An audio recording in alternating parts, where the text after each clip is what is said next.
Sometimes the things the world throws away hold the most value. Sometimes what looks like a mistake becomes the greatest blessing of your life. Jebediah Stone spent his last $25 on a deed to scorched desert land that nobody else wanted, a fire-blackened wasteland with nothing but ash and bitter regret. Everyone said he was a fool, but on that desolate ground he found something nobody expected. A stubborn old donkey, abandoned and alone, who refused to leave. That donkey, whom he'd named Cinder, would do something extraordinary the very next morning, something that would transform worthless earth into the most valuable property for 50 miles. What did that donkey uncover in the burned ground that changed everything? Before we jump back in, tell us where you're tuning in from, and if this story touches you, make sure you're subscribed, because tomorrow I've saved something extra special for you. Jebediah Stone had $47 to his name when he rode into Bitter Springs on a borrowed horse he'd have to return by sundown. 58 years old, with hands that still remembered how to work, but a heart that had forgotten why. He carried everything he owned in a worn leather saddlebag that had seen better decades. The bag itself told a story: scuffed corners, a broken buckle mended with wire, leather soft from years of handling.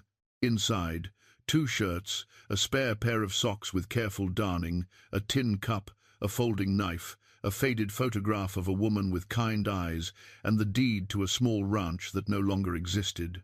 3 years back, Jebediah had been a different man, ranch foreman for the Double T spread, married to Sarah Stone for 32 years, owner of a modest but paid-for piece of land where they'd planned to spend their final years, raising a few head of cattle and watching sunsets from their porch.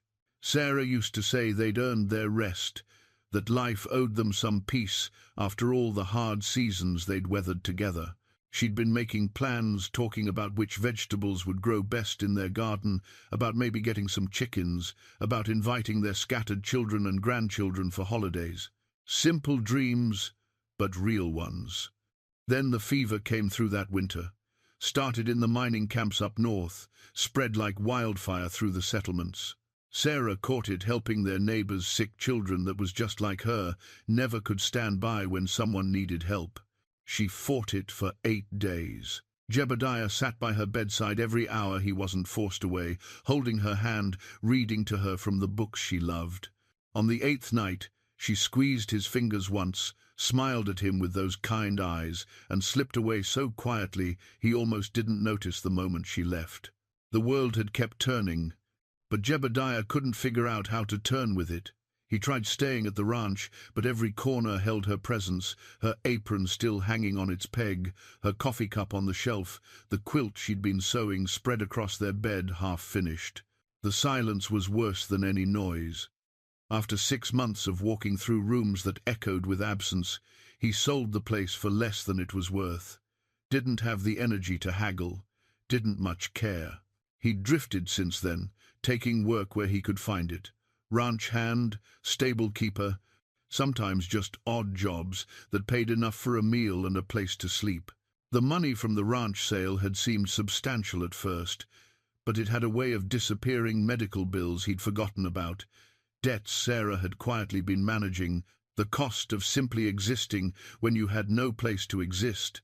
3 years of drifting had worn him down to those $47 and a saddlebag full of memories. Bitter Springs wasn't much of a town, maybe 200 souls if you counted generously. One main street of weathered buildings, a general store, a saloon, a land office that doubled as the telegraph station, and a scattering of houses that looked like they'd been dropped randomly by a careless hand. The kind of place people came through rather than came to. Jebediah had arrived because the man he'd been working for had paid him off here, and because he'd heard there might be a land auction.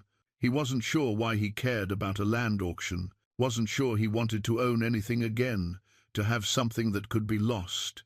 But Sarah's voice was in his head, her practical, steady voice that had guided him through rough patches for 3 decades. "Jeb," she used to say, "a man needs something to tend, something that depends on him, otherwise he just blows around like a tumbleweed. Maybe she'd been right. Maybe he was tired of blowing around. The land office was run by Earl Hutchins, a thin man with ink-stained fingers and the permanently suspicious expression of someone who'd been cheated too many times. He looked up from his ledger when Jebediah entered, sized him up with one practiced glance. Dusty clothes, worn boots, the careful posture of a man conserving his resources. "Auctions at 3, Hutchins said without preamble. "Got 5 parcels going. Most are played-out mining claims, but there's one ranch foreclosure and a fire-damaged property. Cash only. No credit, no promises, no sob stories." "What's the fire-damaged one?" Jebediah asked. Hutchins pulled out a map, pointed to a section outlined in faded red ink. 40 acres, about 10 miles northwest, had a wildfire sweep through last summer. Previous owner fled, never came back.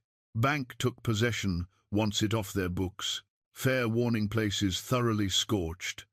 Nothing there but ash and disappointment. "What's the minimum bid?" $25. Hutchins shrugged. "Honestly, even that's generous. Land's worthless now. No structures, no water source that anyone knows of, just burned ground. But the bank wants something for it, rather than nothing. $25. That would leave him 22. Not enough to live on for long, but maybe enough to matter. "I'll be at the auction," Jebediah said. He spent the intervening hours at Molly Brennan's general store, which also served meals for those who could pay. Molly was a widow herself, maybe 10 years younger than Jebediah, with iron-grey hair pulled back in a practical bun and eyes that missed very little. She served him coffee and a plate of beans without comment, but when he'd finished eating, she sat down across from him. "You're the one asking about the fire-damaged property," she said. "Not a question. Earl talks. Earl always talks." She studied him. "You know it's worthless, right? I'm not trying to discourage you, but that land is dead. Fire burned so hot it sterilized the soil. Even if you could afford to rebuild, there's nothing to build on." "Why do you care?" Jebediah asked, not unkindly. Molly was quiet for a moment. "My Tom, my late husband, he was like you, came through here 20 years ago with nothing but hope and determination. Bought himself some worthless land, made something of it through sheer stubbornness. I just recognized the look." She stood up. "Coffee's on the house. Good luck at the auction." The auction drew maybe 20 people, most of them there to watch rather than bid. The mining claims went quickly, men who knew what they were looking for, what traces of value might remain. The ranch foreclosure drew fierce bidding, finally selling for $340 to a wealthy rancher named Dutch Morrison, who owned most of the decent land in the county.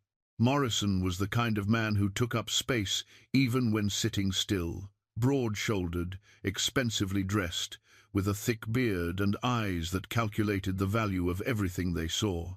When the auctioneer announced the fire-damaged property, Morrison snorted. "Waste of time," he said loudly. "That land couldn't grow weeds if you watered it with gold." "Starting bid is $25, the auctioneer called. "Do I hear 25? Jebediah raised his hand. The auctioneer looked surprised. $25 to the gentleman in the back. Do I hear 30? Silence. People were staring at Jebediah, some with pity, some with amusement, Morrison with something like contempt. "Going once at $25, the auctioneer said. "Going twice, sold to the gentleman in the back for $25. Just like that, Jebediah owned 40 acres of scorched earth. He settled the payment with Earl, who handed over the deed with the air of a man completing an unpleasant formality. Properties marked on the county map. There's an old trail that'll take you most of the way. After that, you'll know it when you see it, can't miss the burn scar." Jebediah returned the borrowed horse and set out on foot the next morning. He had $22 left, and the land office had given him a crude map. The trail was rough, more of a suggestion than an actual path, winding through scrub brush and rocky terrain that spoke of water scarcity and hard living. He walked through the afternoon and made camp that night under a sky so full of stars it seemed crowded. He thought about Sarah, wondered what she'd say about this purchase, probably something practical and kind, the way she always had. She'd been the sensible one, the one who could see 3 steps ahead, while Jebediah was still figuring out step 1. He missed her wisdom almost as much as her presence. The next morning, he continued walking. Around midday, the landscape changed. The scrub brush thinned, then disappeared. The ground turned dark, not the brown-grey of normal soil, but the deep black of complete combustion. He'd reached the burn scar. It was worse than he'd imagined. 40 acres of absolute devastation. The fire had consumed everything organic, leaving behind a landscape of ash and carbonized remnants. A few skeletal trees stood like monuments to the dead, their branches gone, their trunks blackened and cracked. The ground crunched under his boots, releasing small puffs of ash with each step. The silence was profound. No birds, no insects, no wind rustling through grass because there was no grass to rustle. Jebediah stood at the edge of his property and felt the weight of his mistake. Earl had been right. Molly had been right. This land was dead, and he'd spent $25 of his last $47 to own it. Then he saw the donkey. She stood in the middle of the devastation, maybe 100 yards away, a grey donkey, medium-sized, her coat covered in soot and ash. She was thin ribs visible beneath her dusty hide, but standing upright, alert. She was watching him. Jebediah walked toward her slowly.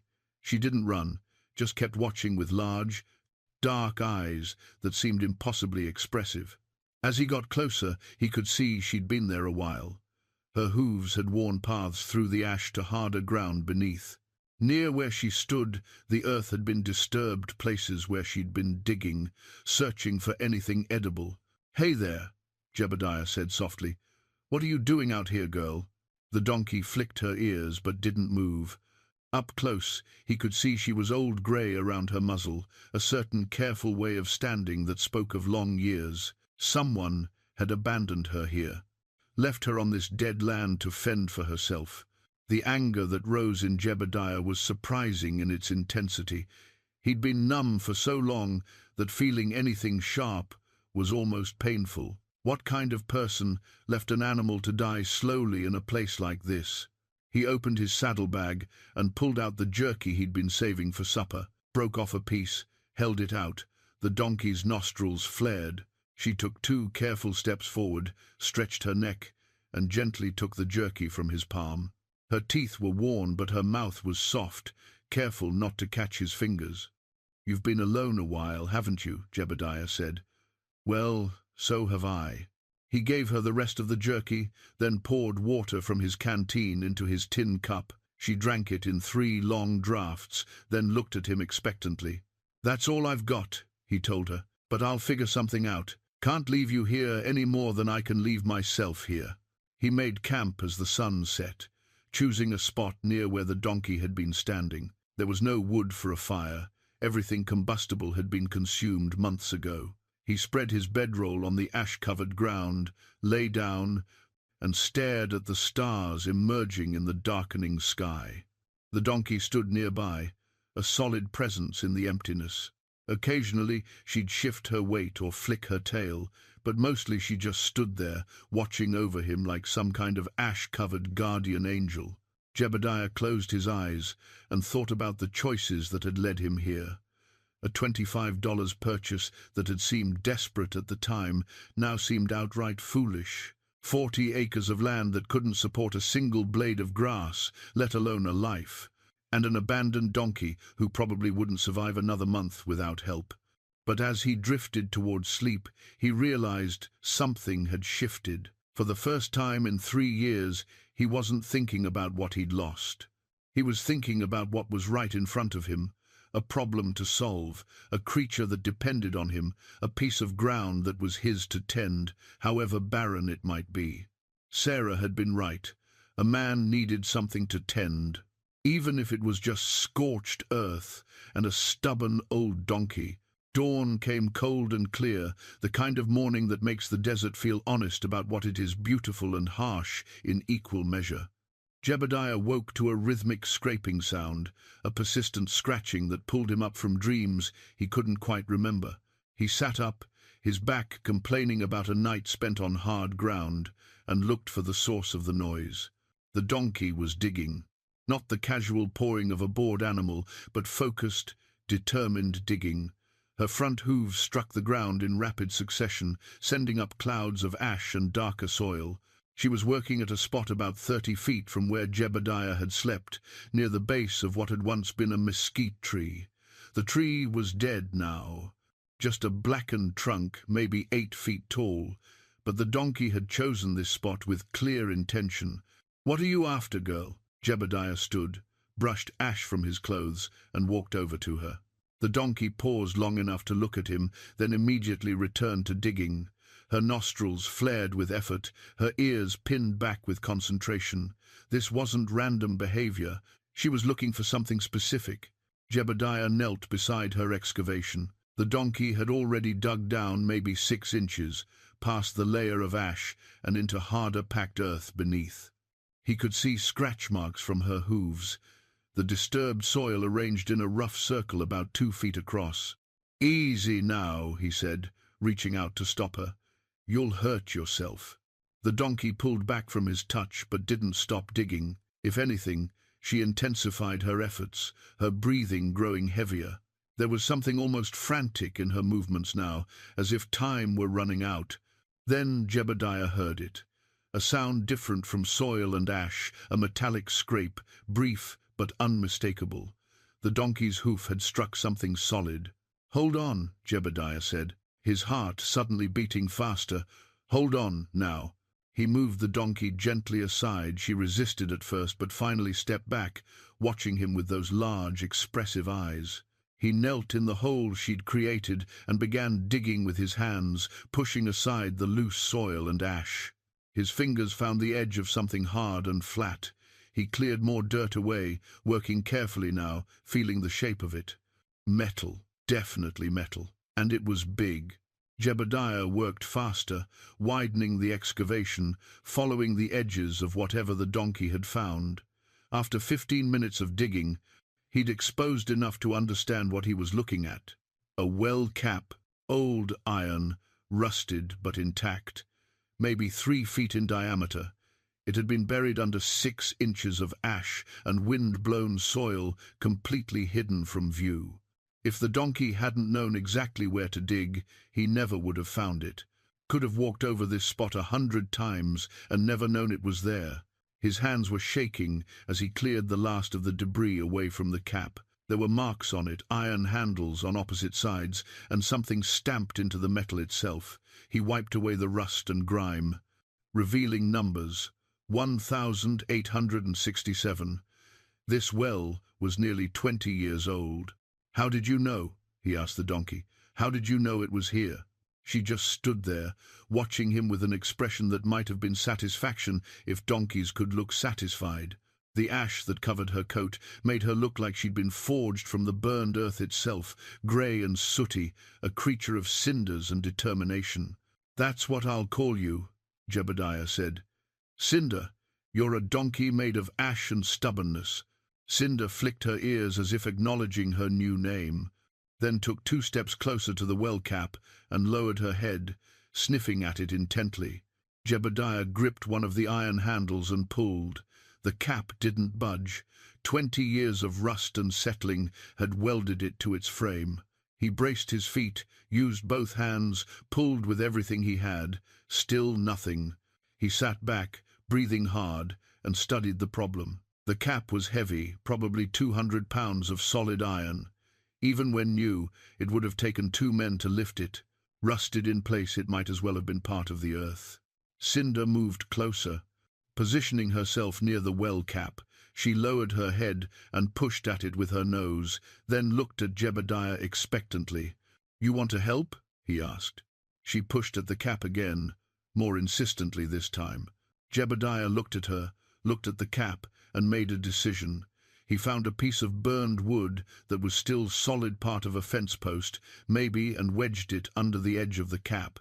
Using the post as a lever, he pushed down hard. The cap lifted slightly, maybe half an inch, and he heard the crack of breaking rust. "Again," he said to Cinder, though he wasn't sure she understood, but she did. As he levered the cap up, Cinder pushed against it with her shoulder, adding her weight to his effort. The cap lifted another inch, more rust breaking free. They worked together for 10 minutes, Jebediah prying, Cinder pushing, both of them grunting with effort. Finally, with a grinding shriek of metal on metal, the cap broke free. Jebediah got his hands under the edge and lifted, muscles straining. Cinder pushed from her side. Together, they slid the heavy iron disc aside, revealing the dark shaft beneath. Jebediah knelt at the edge and looked down. The well was deep, he couldn't see the bottom, just darkness descending into the earth. The opening was lined with mortared stone, the work of someone who'd known what they were doing. This wasn't some hastily dug hole. This was proper construction, built to last. He picked up a stone the size of his fist and dropped it into the darkness, counted the seconds. 1, 2, 3, 4, 5, splash. The sound echoed up from below, clear and unmistakable. Water. There was water down there. Jebediah sat back on his heels, his mind reeling. The fire that had scorched this land, the disaster that had made it worthless, had actually revealed its greatest asset. The well had been here all along, hidden under brush and scrub that the fire had completely consumed. The previous owners must have fled during the blaze, never coming back to discover what remained. "Water," he said aloud, testing the word. "There's water." Cinder made a soft braying sound, almost like satisfaction, and came to stand beside him. She looked down into the well, then at Jebediah, then back at the well. "You knew," Jebediah said, wonder in his voice. "You knew it was here the whole time. That's why you stayed. That's why you wouldn't leave." He reached out and stroked her dusty neck. Her coat was rough under his palm, covered in ash and grime, but solid and real. This donkey had been abandoned on scorched earth, left to die, and she'd survived by knowing what others had forgotten. She'd been standing guard over the well, waiting. And now she'd shown him. Jebediah stood and walked around the well opening, his mind already working through the problems ahead. The well was deep at least 60 feet, maybe more. He'd need rope to lower a bucket. He'd need the bucket itself. Probably need to repair the pulley system, if there even was one. The shaft might need cleaning, debris from the fire could have fallen in. All of that required supplies. Money he mostly didn't have. He looked at Cinder, at the well, at the scorched land surrounding them. 24 hours ago, he'd owned 40 acres of worthless ash. Now he owned 40 acres with water, possibly the only reliable water source for miles around. In this dry country, water meant everything. It meant life, trade, value, future. It meant hope. "I need to go back to town," he told Cinder. "Need to get supplies, rope, a bucket. Can't access this water without them." Cinder watched him with those dark, intelligent eyes. "I'll come back," Jebediah promised. "I'm not leaving you here. We found this together, and whatever happens next, we'll face it together." He gathered his few belongings, took one long look at the uncovered well, and started walking back toward Bitter Springs. Behind him, Cinder brayed once, not a distressed sound, but something almost like encouragement. Jebediah smiled for the first time in 3 years. He was still a man with $22 to his name, still a widower with more past than future, still walking across unforgiving country with everything he owned in a worn leather saddlebag. But now he had something else, too. He had possibility. The walk back to Bitter Springs gave Jebediah plenty of time to think, and thinking led him straight into the hard mathematics of his situation. He had $22. A good rope, long enough to reach 60 feet down and strong enough to haul water, would cost at least $8. A sturdy bucket, another 3 or 4. Tools to repair whatever pulley system might still exist if he was lucky, $5 more. That put him at $16 to $17 minimum, leaving him maybe $5 for food and basic supplies. $5 wouldn't last long, wouldn't buy feed for Cinder, wouldn't cover the cost of materials if he needed to rebuild any part of the well system, wouldn't give him any buffer for unexpected problems. And problems were always unexpected. He reached into his pocket and felt the small weight there. Sarah's wedding band, warm from being close to his body. 14-carat gold. A simple design but quality work. He'd saved for 6 months to buy it before their wedding, had been so proud to slip it on her finger. After she died, he'd taken it from her still hand, couldn't bear the thought of burying it with her, couldn't bear the thought of being without the last physical piece of their marriage. The band would fetch $40 easily, maybe 50 from the right buyer, enough to solve his immediate problems and then some. His fingers closed around it, and he felt the familiar stab of grief mixed with something new guilt. Would selling it be a betrayal? Or would keeping it while starving himself and Cinder be the real betrayal of everything Sarah had believed in? She'd been practical, above all else. She'd have told him a ring was just metal, that the love it represented couldn't be sold or lost. But knowing what she'd say and feeling okay about doing it were different things. He was still wrestling with the question when he reached Bitter Springs 3 hours later. Cinder had followed him the entire way, maintaining a steady pace about 20 feet behind. When he'd stopped to rest, she'd stopped. When he'd shared the last of his water, she'd drunk gratefully. Now she stood beside him on the main street, her ash-covered coat drawing curious looks from the handful of people moving about their business. Molly's general store was quiet in the afternoon heat. A bell jangled as Jebediah pushed through the door, Cinder waiting outside with the patience of someone accustomed to being left behind. Molly looked up from her accounts, and her eyes widened slightly. "You came back," she said. "Didn't expect to see you again." "Need supplies," Jebediah said. "Rope, bucket, tools." "For the scorched land?" "For the well on the scorched land." Molly set down her pen, hidden under the ash and debris. The fire burned away all the brush that was covering it. "There's water down there, good water, from what I can tell." "Well," Molly leaned back, studying him with new interest. "That changes things, doesn't it?" The door opened behind Jebediah, bringing with it a draught of hot air and the presence of Dutch Morrison. The man filled the doorway, his expensive boots loud on the wooden floor as he entered. 2 other men followed him, hired hands, by the look of them, the kind who did whatever Dutch needed doing without asking too many questions. "Did I hear something about a well?" Dutch asked, his voice carrying the casual authority of someone used to being the most important person in any room. Molly's expression tightened almost imperceptibly. "Private conversation, Dutch." "On my way to being a public matter, sounds like." Dutch turned to Jebediah, giving him the same calculating assessment he'd shown at the auction. "You're the fool who bought the burned property." "I'm the man who owns it," Jebediah said evenly. "And now you're saying there's water? Seems like information that might have affected the bidding. Didn't know about it during the bidding. Found it this morning." "Convenient." Dutch walked closer, close enough that Jebediah could smell the pomade in his beard. "Tell you what, friend, you're in a tough spot. You've got land with a well, but no way to access that well without money you don't have. I'm a reasonable man. I'll give you $100 for the property. That's 4 times what you paid. And you walk away with a profit. Not interested. 125 then. Final offer." Dutch's tone had lost its friendly edge. "Property's not for sale." Dutch was quiet for a moment, his jaw working as if chewing over this unexpected resistance. "You're making a mistake. That well needs work, needs equipment, needs money. You've got none of those things. You'll end up losing it anyway, might as well get something out of it now." "Appreciate the concern," Jebediah said, "but no." Dutch's eyes hardened. He looked at Molly. "You extending him credit? Not your business what I do with my store, Dutch." "Everything in this town is my business." He turned back to Jebediah. "Think about my offer.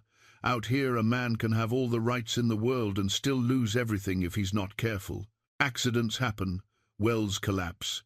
Things catch fire." He smiled, but there was no warmth in it. "Think about it." He walked out, his men following like shadows. The bell jangled again, seeming too cheerful for the tension left behind. Molly let out a breath. "That's Dutch Morrison. You've just made an enemy. Seems like I didn't have much choice in the matter."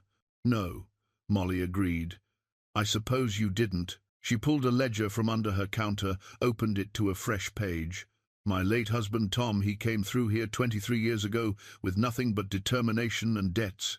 I extended him credit when nobody else would. He paid back every penny, and we built a good life together before the consumption took him. She looked up at Jebediah. I see something of Tom in you. Maybe I'm a fool, but I'm willing to take the chance. Tell me what you need, and we'll work out a payment plan. Jebediah felt his throat tighten. That's generous. It's practical. You get that well working, this town benefits. Water out there means a reliable stop for freight wagons, maybe even a way station eventually.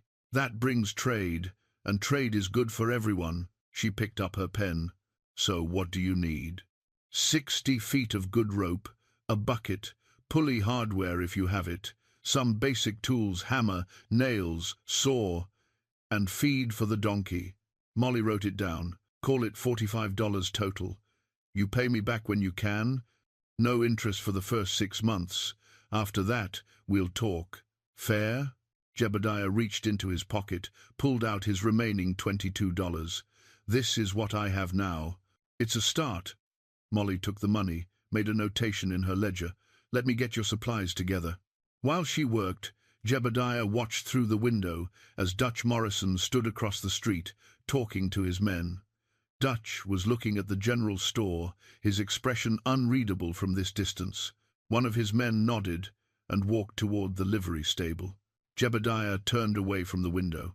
Whatever Dutch was planning, it would keep. Right now, he had supplies to gather and a well to restore. Molly helped him load everything into a borrowed handcart. She insisted on the loan, said he could return it whenever. The rope was new manila hemp, thick and strong. The bucket was galvanized steel, would last for years. She'd even thrown in a few pounds of oats for Cinder, who was waiting patiently outside. One more thing, Molly said, reaching under the counter. She pulled out a leather bag, heavy with nails and fittings. Tom's old carpentry kit. I've been holding on to it, but he'd want it used. Consider it part of the deal, Molly. Don't argue with me, Jebediah Stone. Get that well working, and watch yourself around Dutch. He doesn't take kindly to people standing up to him.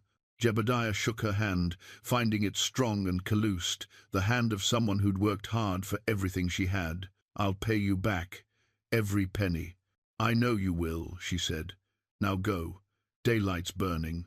He loaded the supplies onto the handcart, clicked his tongue at Cinder, and started the long walk back to his scorched acres. The donkey walked beside the cart, as if she'd been doing it her whole life, occasionally sniffing at the bag of oats. Behind them, Dutch Morrison watched from across the street, his expression thoughtful and cold. The return journey took longer with the loaded handcart, but Jebediah didn't mind. Every mile brought him closer to work that mattered, to a purpose he could see and touch. Cinder walked steadily beside him, occasionally bumping his arm with her nose as if to encourage him. The afternoon stretched toward evening, painting the desert in shades of amber and rust. They reached the property as the sun touched the horizon. The well opening looked different now, not just a hole in the ground, but a promise waiting to be fulfilled. Jebediah unloaded his supplies carefully, organizing everything within reach. Tomorrow the real work would begin. But first, he fed Cinder, poured a generous measure of oats into Tom Brennan's borrowed bucket, set it where she could reach. She ate with the deliberate care of an animal who'd learned not to waste anything, and Jebediah found himself smiling at the sound of her steady chewing. Dawn came early, and Jebediah came with it. He'd slept lightly, half expecting problems that never materialized. Now, in the cool morning air, he studied the well with fresh eyes. The opening was clear, but he needed to see what lay beneath. He tied a loop in one end of the rope, lit a small piece of cloth wrapped around a stick, a makeshift torch, and lowered it carefully into the darkness. As the light descended, it revealed something unexpected. About 15 feet down, there was a wooden platform built into the stone walls, the remnants of a pulley system. Jebediah peered closer. The wood was fire damaged and wouldn't hold weight anymore, but the iron fittings were still intact, and something was wedged between the platform and the wall. He spent the next hour rigging away to descend safely, testing the rope, securing it to the sturdiest nearby anchor point, which turned out to be the burned mesquite stump. Cinder watched the entire process with what seemed like skepticism, braying once when he first started lowering himself into the darkness. "I know what I'm doing," he called up to her, though he wasn't entirely sure that was true. The descent was nerve-wracking, hand over hand, boots braced against the stone walls. But the well was solidly constructed, the mortared stones still tight after nearly 20 years. At the platform level, he found what he'd seen from above, a hand-carved pulley wheel, beautifully made from what looked like oak. The fire had scorched it, but the craftsmanship was unmistakable, smooth curves, precisely balanced, with an iron axle that still turned freely. Someone had loved this well, had built it with care and skill, intending it to last for generations. Jebediah worked the pulley free carefully, protecting it from further damage. As he did, he noticed something else carved into the stone wall beside the platform, barely visible in the dim light filtering from above. Mueller, 1867. The name of the family who'd built this place, who'd claimed this land, found this water, built this well with their own hands, who'd fled the fire and never returned. Jebediah climbed back up, muscles burning from the effort, and examined the pulley in full daylight. The wood was damaged, but could be restored. The mechanism itself was sound. With some work, he could rebuild the system using this original piece, connecting him to the people who'd first tamed this harsh ground. The next 3 days blurred together in a rhythm of physical labor. Jebediah worked from dawn until his hands couldn't hold tools anymore, then started again the next morning. He cleared debris from the well, reinforced weak sections of the stone lining, rebuilt the pulley system using the hand-carved wheel and new rope. Tom Brennan's carpentry tools proved invaluable: a good hammer, sharp saw, sturdy nails. Cinder helped in ways that surprised him. She learned to stand precisely where he needed her for counterweight when he was lowering heavy materials.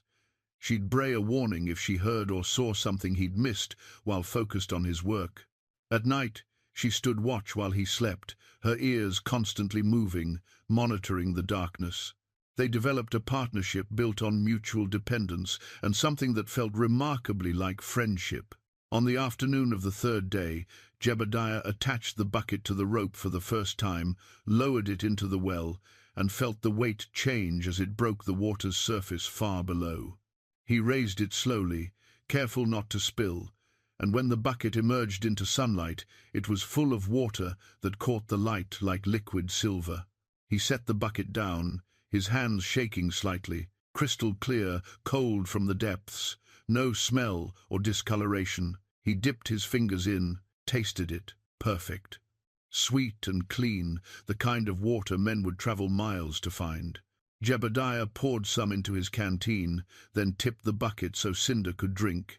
She did, eagerly, the first fresh water she'd probably tasted in months. When she'd had her fill, she raised her head and looked at him with an expression he could only interpret as gratitude. That evening, as the desert cooled and stars began appearing in the vast sky, Jebediah sat with his back against the mesquite stump, Cinder lying nearby in the dust. He'd shared his supper with her, beans and hardtack, nothing fancy, but it felt right to share what he had. "My wife's name was Sarah," he said aloud. Cinder's ears swiveled toward him. "She died 3 years ago. Fever took her. I've been drifting ever since, feeling like scorched earth myself, burned out, used up, worthless." He paused, listening to the desert sounds, wind moving across the open ground, the distant cry of a hawk, his own breathing. "Then I bought this place. Everyone thought I was a fool. Maybe I was, but you were here waiting, weren't you? You knew what this land held. You wouldn't give up on it, even when everyone else had." Cinder shifted, moving closer until she was within arm's reach. "Sarah used to say that giving up was the only real failure, that as long as you kept trying, kept caring, you hadn't lost. I'd forgotten that, but you reminded me. He reached out, stroked her dusty neck. Thank you for that. The sound of approaching horses shattered the peaceful moment. Jebediah stood quickly, his hand instinctively going to where Tom Brennan's revolver rested in his belt. Cinder scrambled to her feet, ears pinned back, the whites of her eyes showing. 3 riders emerged from the dusk Dutch Morrison, flanked by 2 hired men. They stopped 30 feet away, Dutch's expensive saddle creaking as he shifted his weight. "Evening, Stone," Dutch called. "Came to see if you'd reconsidered my offer." "Haven't and won't." Dutch dismounted, his men staying mounted. He walked closer, looking at the well, the rebuilt pulley system, the evidence of Jebediah's work. "I have." "That's good work. Impressive, even." Dutch's tone was conversational, almost friendly. "Makes the property worth even more than I thought. I'll go to $200. That's 8 times what you paid just 2 weeks ago." "Not for sale." "Stone," Dutch's voice hardened, "you need to understand something. There are legalities around water rights. Questions about whether someone can just buy land and claim all the water under it, especially when that water might extend under neighboring properties. The well is on my land. I have the deed. Deeds can be challenged, boundaries can be disputed, fire damage changes things, might have shifted property lines, made old surveys invalid." Dutch smiled, but his eyes were cold. "Legal battles are expensive, Stone. Drain a man dry faster than any drought. Might be simpler to just take my offer and walk away while you still can." Cinder brayed loudly, a harsh, aggressive sound. She moved between Jebediah and Dutch, her body language clear. She didn't trust this man and didn't want him near her person.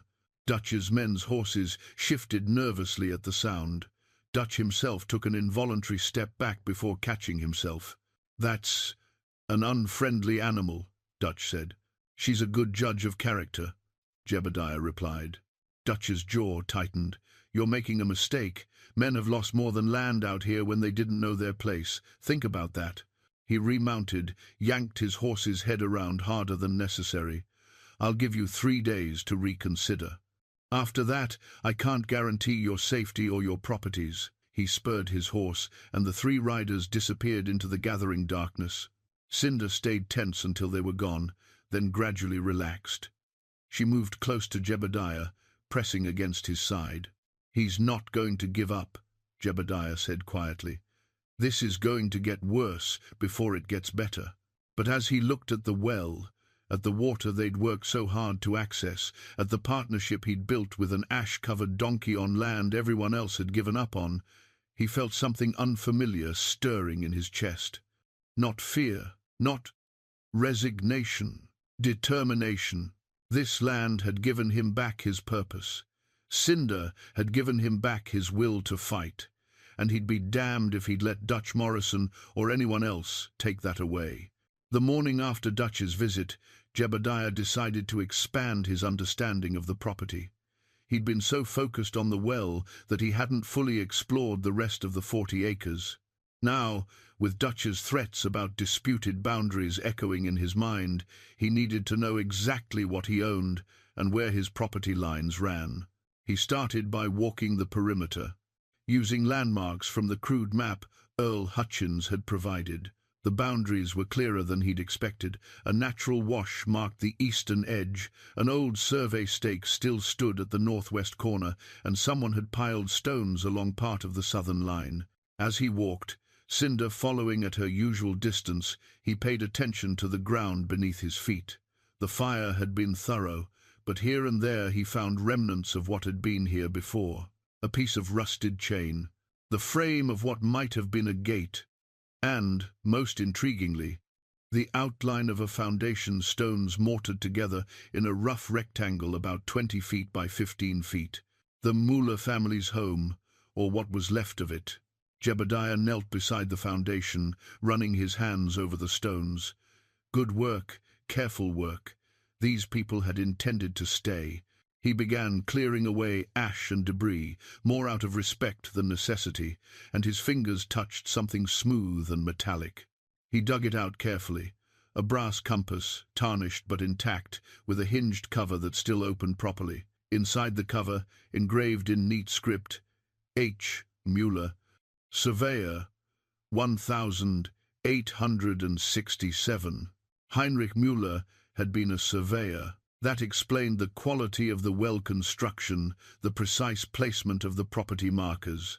This wasn't a man guessing at boundaries. He'd known exactly where his land began and ended.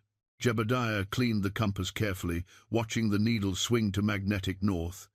The brass was fine quality, the mechanism still accurate. This was a professional tool, and it gave him an idea.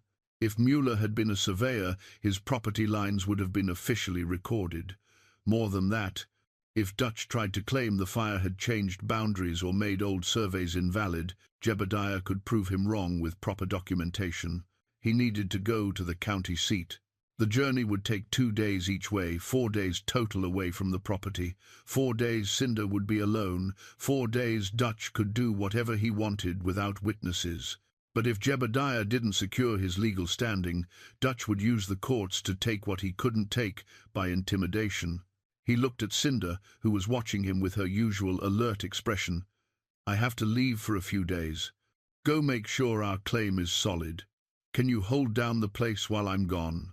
She flicked her ears, but didn't seem concerned. She'd survived months alone before he arrived.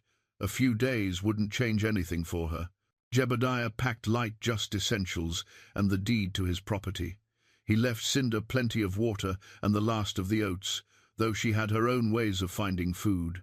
At dawn the next morning, he set out on foot toward the county seat, a town called Socorro Springs that served as the administrative center for the region. The walk gave him time to think about how much had changed in 3 weeks. He'd arrived in Bitter Springs with $47 and no purpose. Now he had land, water, a partnership with a stubborn donkey, and enemies who wanted to take it all away. Sarah would have called it progress, though not the kind anyone hopes for. Socorro Springs was bigger than Bitter Springs, maybe 800 people, with proper civic buildings including a courthouse and land office. Jebediah arrived late on the second day, dusty and tired, and found a cheap boarding house where 2 bits bought him a bed and breakfast. The land office opened at 8. Jebediah was waiting at the door when the clerk arrived, a woman in her 60s, with steel-grey hair pinned up severely and eyes that had seen every kind of land dispute imaginable. "Help you?" she asked, unlocking the door. "Need to verify some property boundaries. Check if my deed is properly recorded. Name?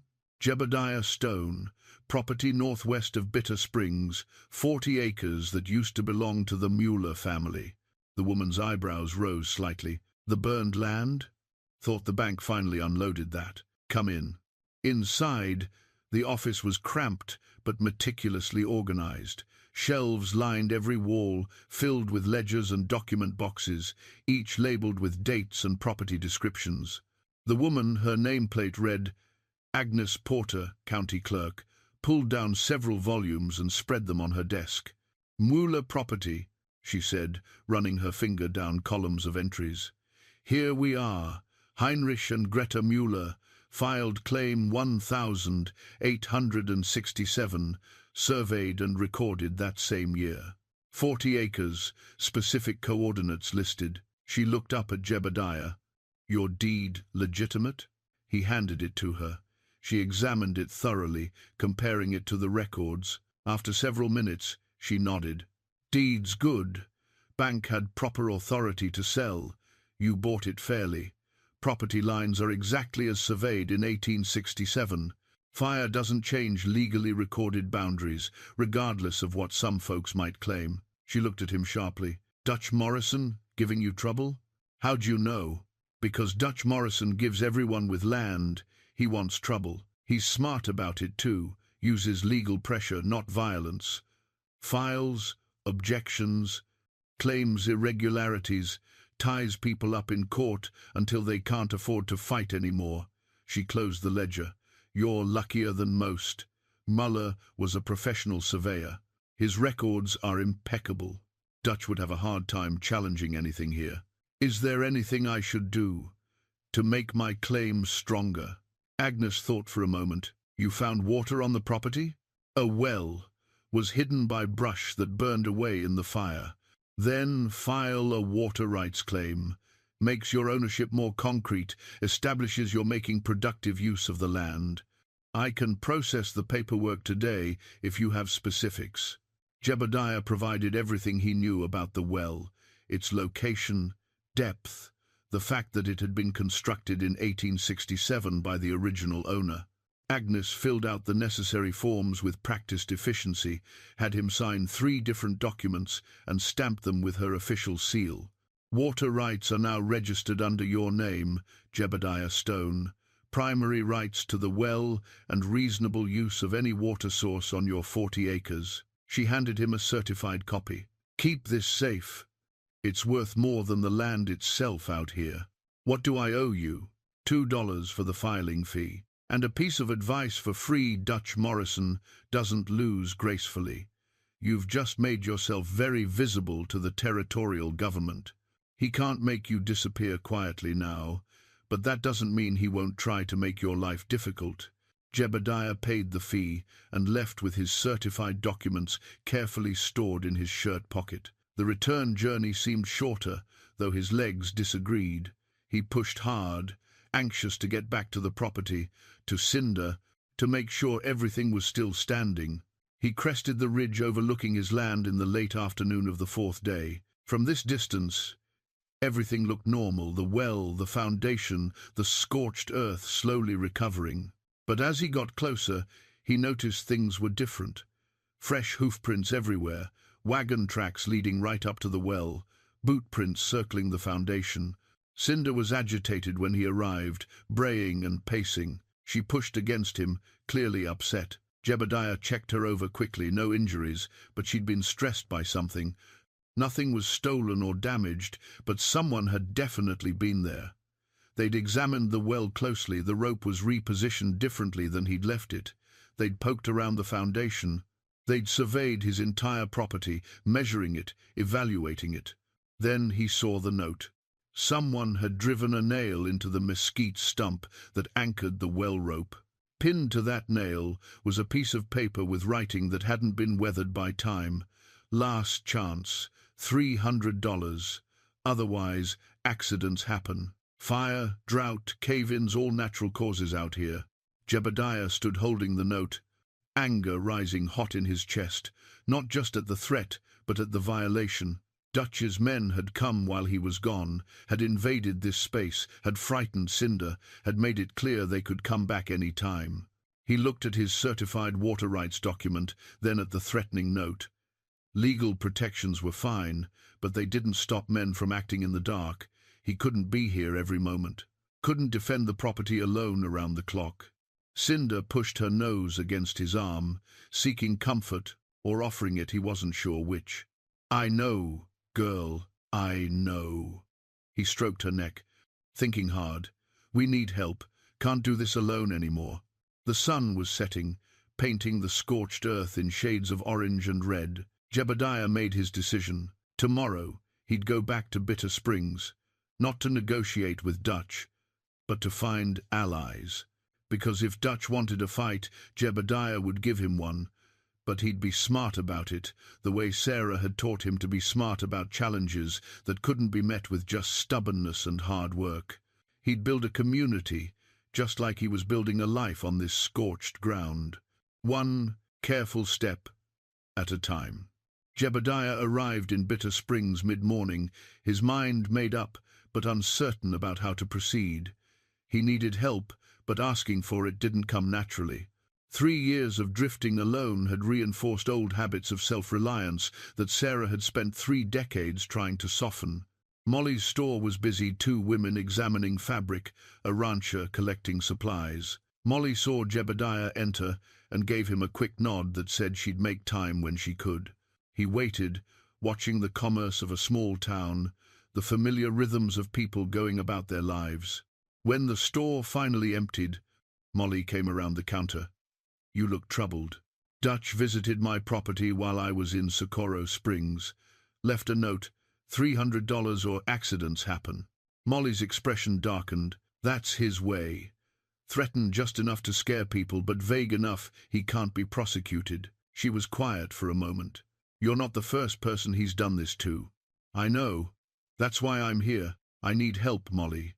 Can't defend the property alone. She studied him, then made a decision. Wait here. She disappeared into the back of the store, and Jebediah heard low conversation. When she returned, 3 men followed her. The first was maybe 40, with carpenter's hands and a scar across his left cheek. Marcus Webb, he introduced himself, used to own 60 acres south of here, had a small lumber operation. Dutch wanted it. I said no. My sawmill burned down 3 months later. No proof it was arson, but we both know what happened. The second man was older, Chinese, with alert eyes and careful posture. Samuel Chen came here 6 years ago, found a promising silver claim, filed proper papers. Dutch claimed I'd missed a boundary marker, got a judge to invalidate my claim. The judge was Dutch's brother-in-law, visiting from Denver. The third man was younger, maybe 35, with the lean build of someone who lived outdoors.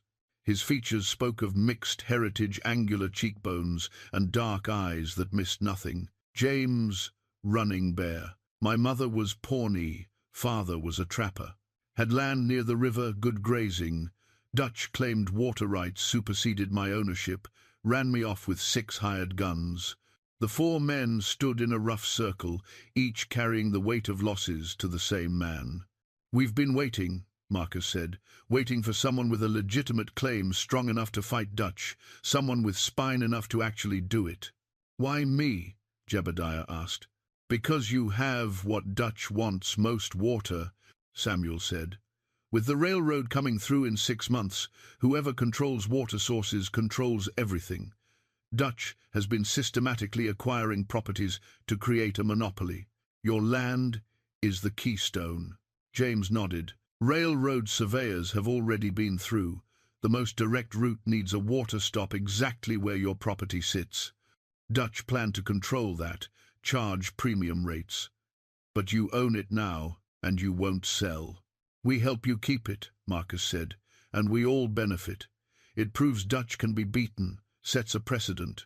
Maybe some of us even get our property back through legal challenges. Molly spoke up. I'll support this however I can. Tom would have wanted me to.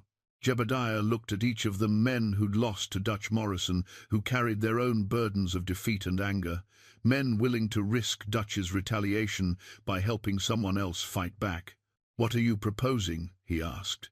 We fortify your property, Marcus said. Build structures, establish permanent residence. Hard to run a man off land he's obviously living on and working. I'm a carpenter, I can build. I'll handle the legal side, Samuel offered. File additional claims, research precedents, make sure everything you do is documented and defensible in court. I'll track Dutch's men, James said. Give you warning if they're coming. My grandfather taught me to move through country without being seen. Dutch's hired guns won't know I'm watching them. It was more than Jebediah had hoped for. I can't pay you. Don't need payment, Marcus said. Need purpose. Need to stand up to Dutch Morrison. That's payment enough. They worked out the details over the next hour. Marcus and James would come out to the property tomorrow with supplies and tools. They'd start by building a cabin on the foundation, prove permanent occupancy. Samuel would stay in town, working the legal angles and keeping watch on Dutch's activities. Molly would serve as their connection point and supply base. The next morning, Jebediah led Marcus and James to his land. Cinder greeted them with initial suspicion, but relaxed when she sensed they were friends. Marcus walked the foundation, taking measurements, planning the structure. James surveyed the surrounding territory, noting sight lines and approach routes. Good defensive position, James observed. Long lines of sight, hard to approach unseen. Your donkey's better than a watchdog. They spent the next week building. Marcus proved to be a master craftsman, his hands moving with practiced efficiency. He taught Jebediah proper joinery, how to set posts that would last decades. James helped with the heavy work while simultaneously mapping the area, noting every trail and landmark. Cinder became part of the crew. She learned to stand where needed for counterweight, to alert them to approaching riders while they worked. She developed a particular bray for strangers that was different from her greeting sounds. The cabin took shape slowly but surely: 4 walls, a solid roof, a door that fit properly.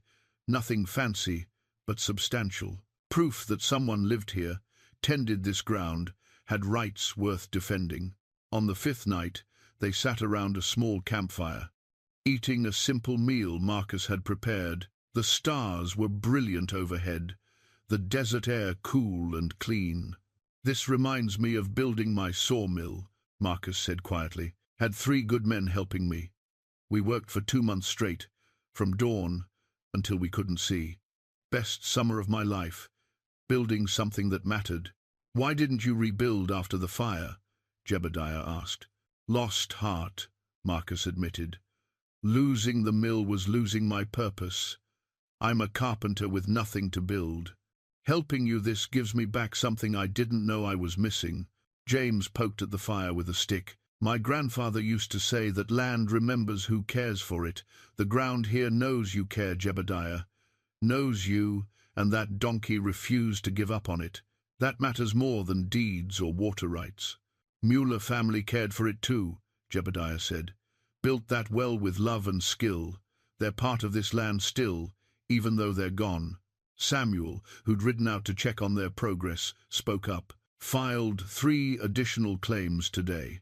Documented water testing results, establishment of permanent residence, historical survey records. Every piece of paper makes Dutch's position weaker." They were quiet for a while, each man lost in his own thoughts. Then Marcus asked the question that had probably been on all their minds. "Tell us about her. The woman in the photograph I saw in your saddlebag." Jebediah took a breath. He hadn't talked about Sarah with anyone since she died, not really talked, not the way you share someone you loved with people who might understand. "Her name was Sarah. We were married 32 years. She died 3 years ago from fever." He paused, finding the words.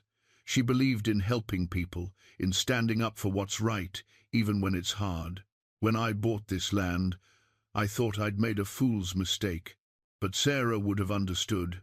She'd have seen the possibility here, same way that Donkey did." "She sounds like she was something special," James said. "She was." Jebediah smiled, and it didn't hurt the way it usually did. "She'd have liked you fellas. Would have fed you better than we're eating tonight, though." They laughed, and the conversation moved on to other things: plans for the cabin, stories from their different lives, the kind of talk men share when they're building something together. When Jebediah lay down that night, Cinder nearby and his new friends sleeping around the banked fire, he realized something had shifted. He'd spoken about Sarah, and it hadn't been only painful. There'd been gratitude there too, and the ability to share her with others. He was healing. The scorched earth was healing. And maybe that's what this place was meant to be, not just a property or a water source, but a place where broken things could mend. Morning came with the sound of hammering Marcus already at work, building their future one board at a time. 3 weeks after Marcus and James arrived, the property had transformed. The cabin stood solid and weatherproof on the old foundation, a testament to Marcus's skill and their collective determination. A small storage shed held tools and supplies. The well area had been improved with proper stonework around the opening and a permanent shelter to protect the pulley system from weather. The scorched earth itself was showing the first signs of recovery, small patches of hardy grass appearing where water had been spilled, a few brave wildflowers emerging from seeds that had waited years for the right conditions. Jebediah, Marcus, and James had settled into a comfortable routine. They worked together, ate together, kept watch together. Cinder had accepted both men completely, greeting them each morning with her particular mixture of enthusiasm and dignity. Even Samuel made regular visits from town, always bringing news and legal documents that strengthened their position. It was during excavation for the storage shed that they made the discovery. Marcus had been digging the foundation when his shovel struck something solid about 2 feet down. Not stone, the sound was different. He cleared the soil carefully, revealing a corner of rusted metal. "Jebediah," he called. "Found something." They worked together to uncover it, a metal box, maybe 18 inches long, 12 inches wide, 6 inches deep. It was sealed with a hasp and padlock that had rusted through decades of exposure to moisture in the soil. James broke the lock with a hammer and chisel. Inside, wrapped in oilcloth that had partially deteriorated, was a leather-bound journal. Jebediah lifted it out carefully. The leather was water-stained but intact, the pages inside mostly preserved by the oilcloth and the metal box. On the cover, embossed in fading gold, H. Muller Survey Records 1867 to 1868. "This belonged to the man who built the well," Jebediah said quietly. "The surveyor." They took the journal into the cabin where the light was better. Jebediah opened it carefully, mindful of the aged paper. The first page contained neat handwriting in German script, but much of the journal was in English: maps, measurements, technical notes about water sources and geological formations. Mueller had been thorough, obsessively thorough. Page after page detailed his survey of the region, his analysis of water sources, his theories about underground aquifers. The maps were beautifully drawn, precise and detailed, showing not just surface features, but Mueller's educated guesses about what lay beneath. "This is remarkable," Samuel said when he arrived that evening and saw the journal. "Professional-grade survey work. These maps would have taken months to create." They spread the most detailed maps across the cabin's table, studying them by lamplight. Mueller had identified multiple water sources in the region, but one feature dominated his attention: a massive underground aquifer that he believed extended for miles beneath the surface. "Look at this." Samuel pointed to a series of notations. "He's mapped the aquifer's extent. It runs beneath your 40 acres, Jebediah, but it doesn't stop there. According to his calculations, it extends west and south under several other properties." Marcus leaned closer, following Mueller's careful lines. "That's Dutch Morrison's ranch. The aquifer runs right under his land." They were quiet, understanding settling over them like a cold weight. "Dutch knows," James said. "Has to know. That's why he wants this property so desperately." Jebediah turned the pages carefully, looking for more information. Near the middle of the journal, the entries shifted from technical notes to something more personal. Mueller's handwriting became less careful, more hurried. "August 12, 1868. My neighbor Morrison has been asking questions about my surveys, wants to know if I've found anything valuable beneath the ground. I have deflected his inquiries, but his interest is troubling. The 20th of August, 1868, Morrison offered to buy my property today. His offer was generous, too generous. He knows something. I suspect he has seen my preliminary maps when I filed them with the territorial office. Must be more careful." The 3rd of September, 1868, Morrison's questions have become demands. He claims he has rights to any water sources that extend beneath his property. I have explained that my well accesses the aquifer from my land through my labor. He was not pleased. The 8th of September, 1868. Strange men have been seen near my property. Morrison's hired hands, I think. Greta is frightened. I have hidden my most detailed surveys in case something happens. Will file official claim with territorial government next week. The final entry was dated the 14th of September, 1868. Fire broke out last night. Wind carried it across the property with unnatural speed. We barely escaped with our lives. Everything is lost: home, barn, equipment. Greta is beside herself. The children are terrified. We must leave. Morrison watched us go. I saw him on the ridge, silhouetted against the flames. I have no proof, but I know in my heart this was no accident. May God forgive him, for I cannot. The entry ended there. No more pages. Mueller and his family had fled, never to return. Jebediah closed the journal carefully, his hands shaking slightly. Dutch Morrison set that fire. He drove the Muellers away to get access to the aquifer. And failed, Marcus said, because they abandoned the property and it reverted to the bank. Dutch couldn't claim it without raising suspicions. But he's been waiting, Samuel said slowly, waiting for someone else to buy it, someone he could pressure or buy out, someone who wouldn't know about the aquifer. Someone like me, Jebediah said. They sat in silence, the implications settling over them. This wasn't just about one man's land or one well. Dutch Morrison had been planning a water monopoly for 20 years. With the railroad coming, control of the aquifer would mean control of every ranch, every town, every settlement in the region. He could charge whatever he wanted for water access, could make or break anyone who depended on it. Mueller filed preliminary maps with the territorial office, Samuel said, his legal mind working through the implications.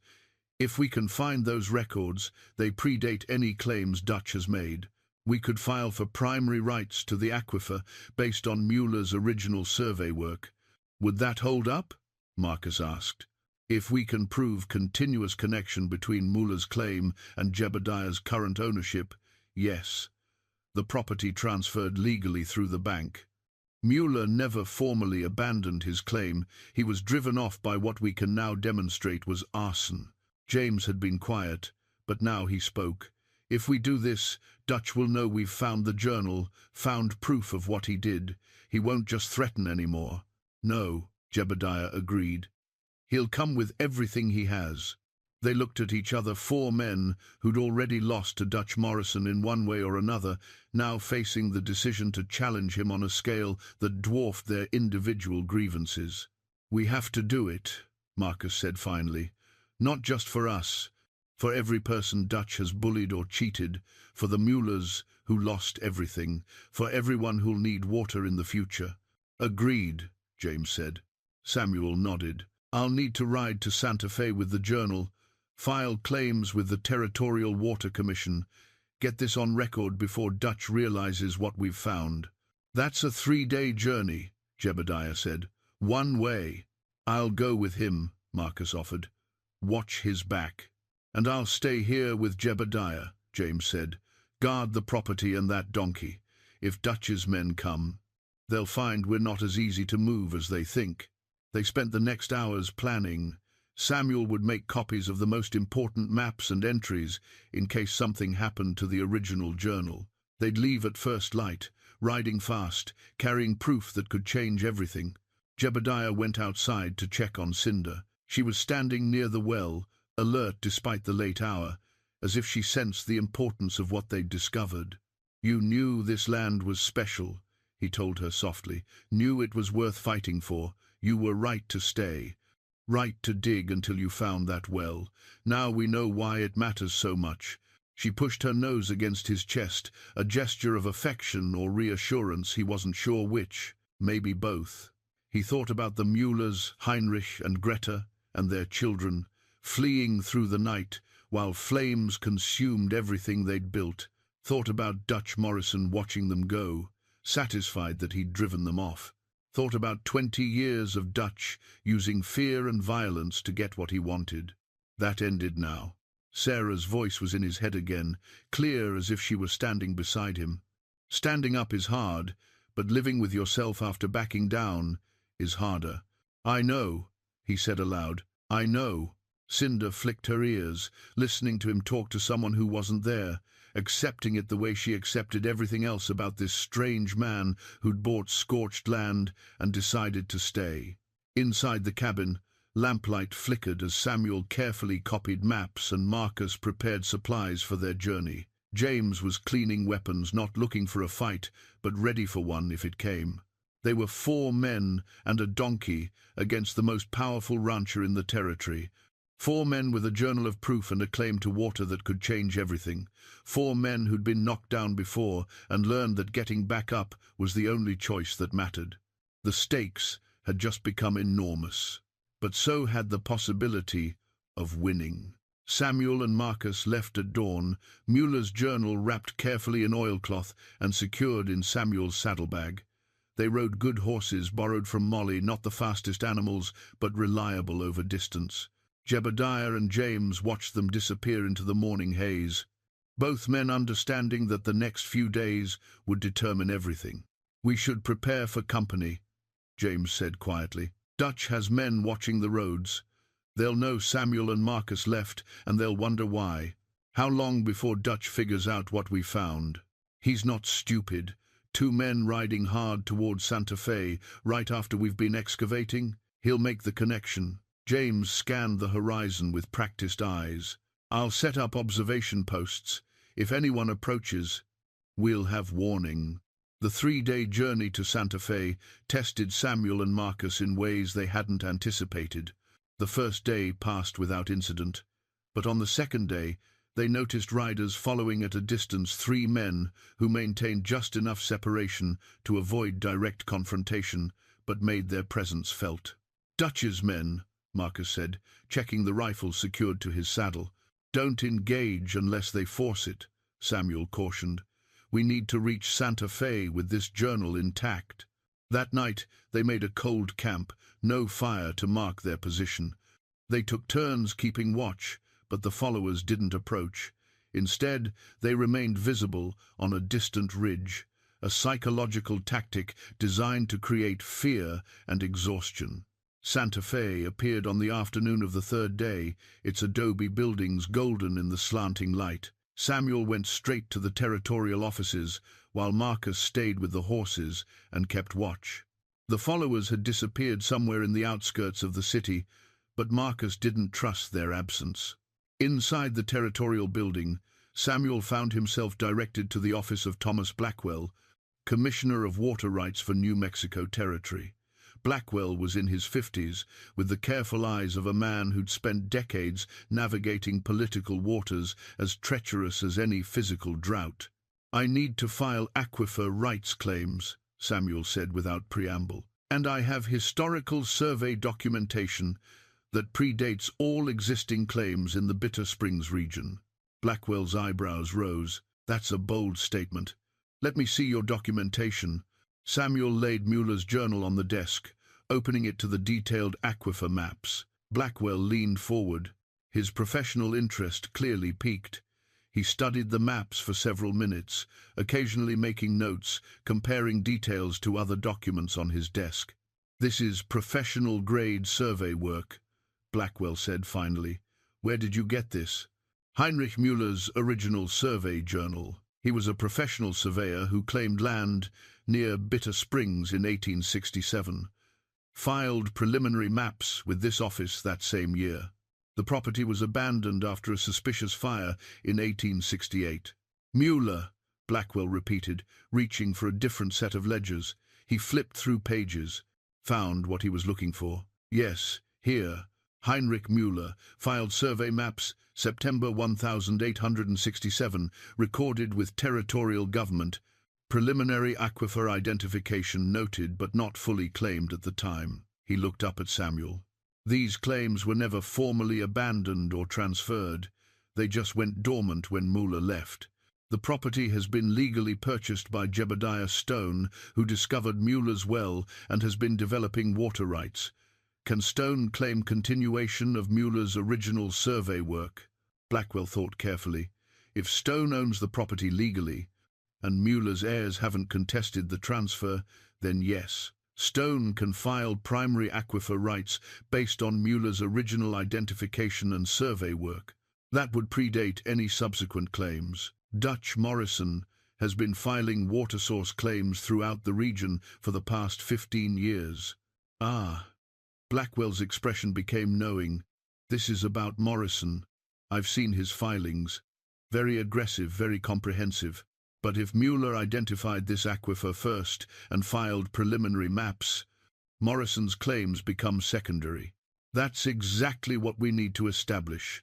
Blackwell worked through the paperwork with methodical precision. He cross-referenced Mueller's maps with current property records, verified Stone's deed, confirmed the chain of ownership from Mueller through the bank to Stone. After 2 hours of careful documentation, he prepared the official certificate. Primary water rights to the identified aquifer based on Heinrich Mueller's 1867 survey and continued through legal transfer to current property owner Jebediah Stone.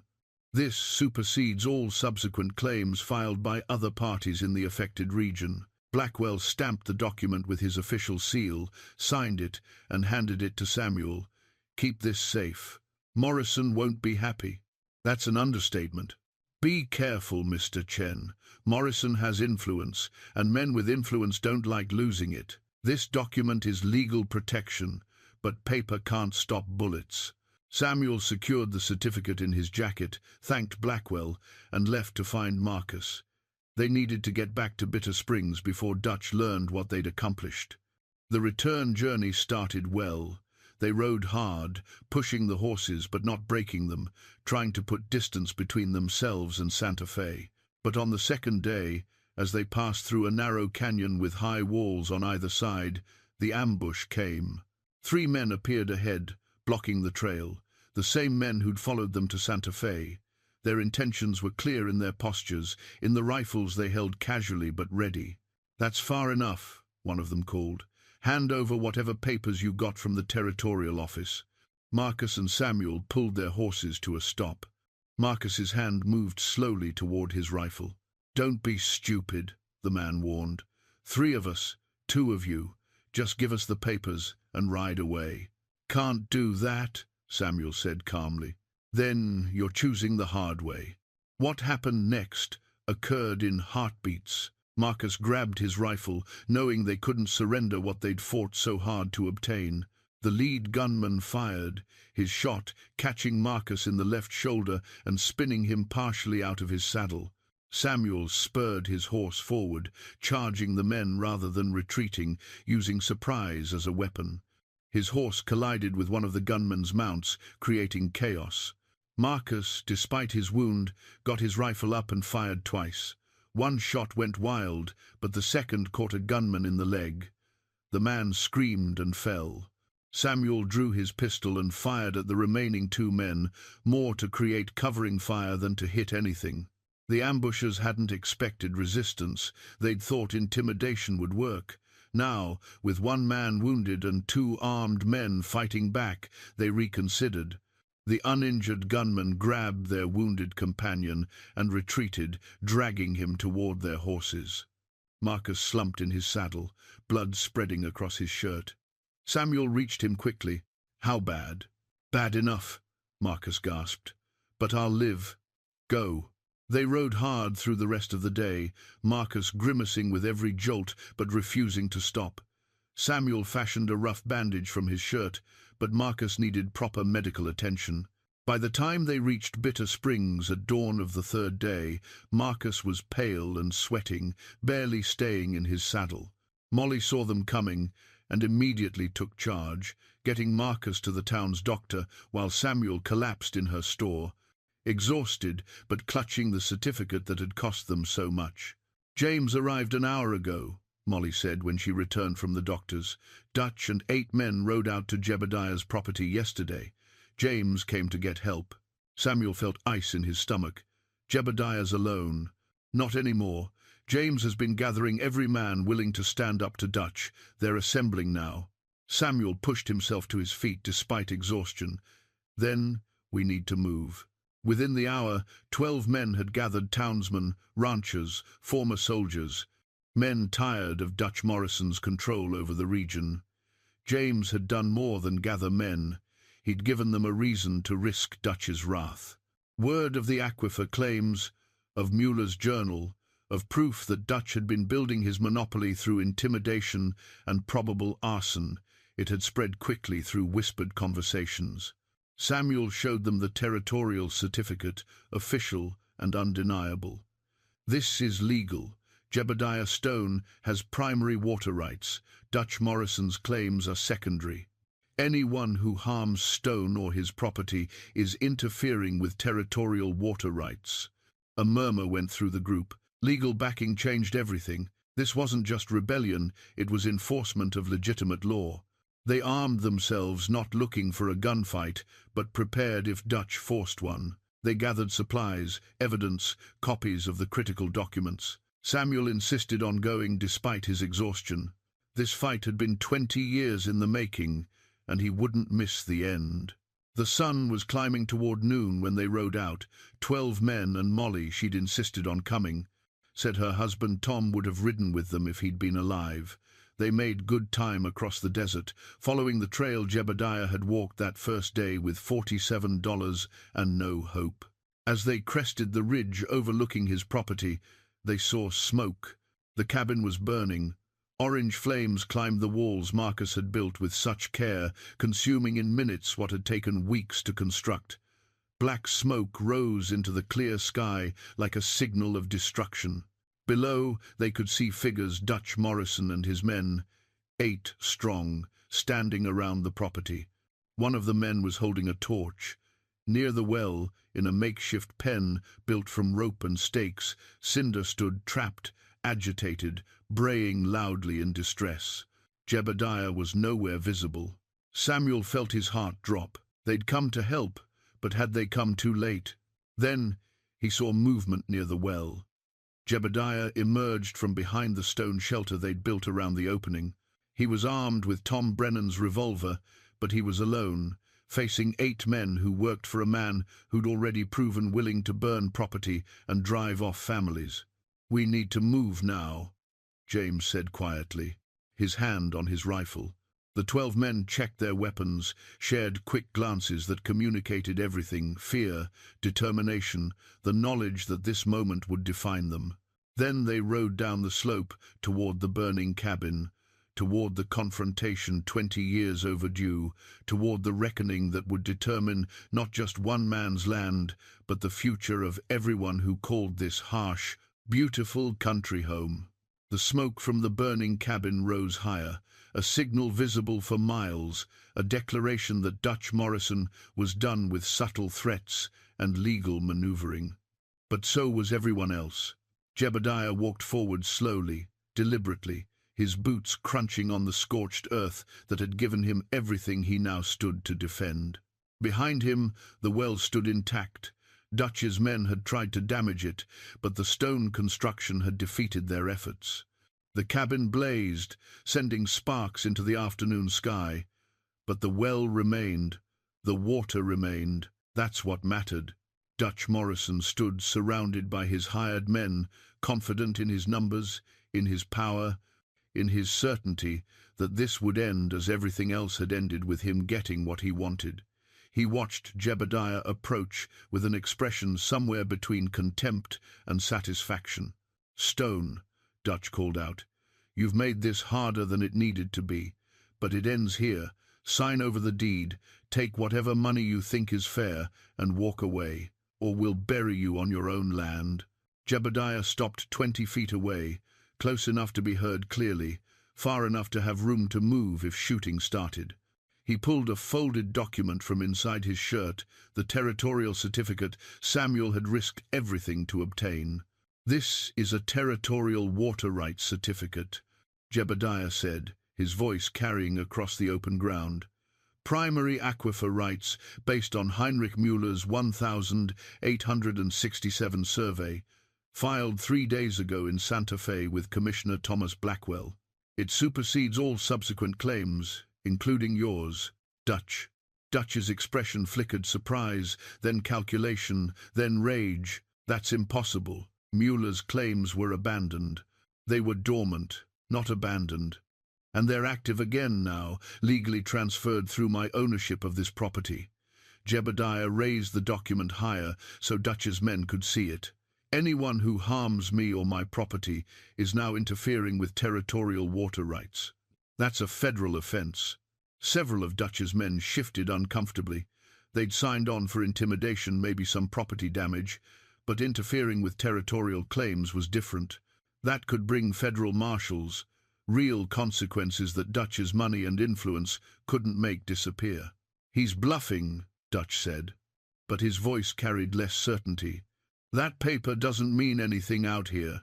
"It means everything," Jebediah replied. "You know it does. Your whole plan was to control the aquifer before anyone else knew it existed. But Müller knew. He surveyed it, mapped it, filed preliminary claims 20 years ago, and you drove him off with fire to get access to it. You can't prove that.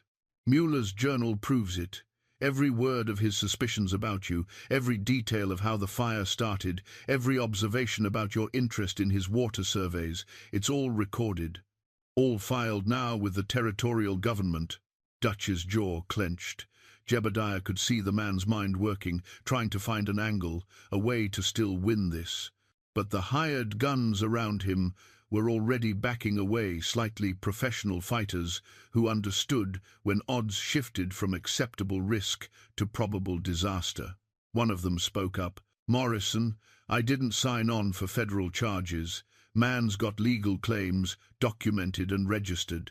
"Shut up," Dutch snapped. "No, sir," the man said.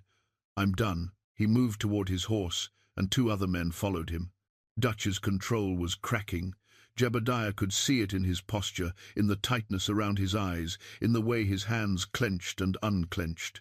20 years of planning, of carefully building a monopoly through intimidation and legal manipulation, collapsing because one stubborn man and a donkey had refused to quit.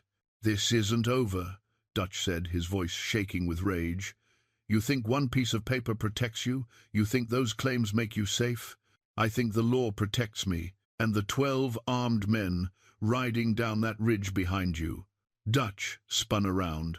Coming down the slope, spread out in a line, were James, Samuel, Molly, and 9 others from Bitter Springs. They rode slowly but with clear purpose, weapons visible but not yet drawn, a community standing together. Dutch's remaining men saw them coming, calculated quickly, and began moving toward their horses. The mathematics of the situation had shifted dramatically. They'd been 8 against 1, but now they were 5 against 13, and most of those 13 looked like they knew how to use the weapons they carried. "You're all making a mistake," Dutch said. But even he could hear the hollow sound of his words. "The only mistake," Jebediah said quietly, "was yours. 20 years ago when you set that fire, when you decided power was worth more than people."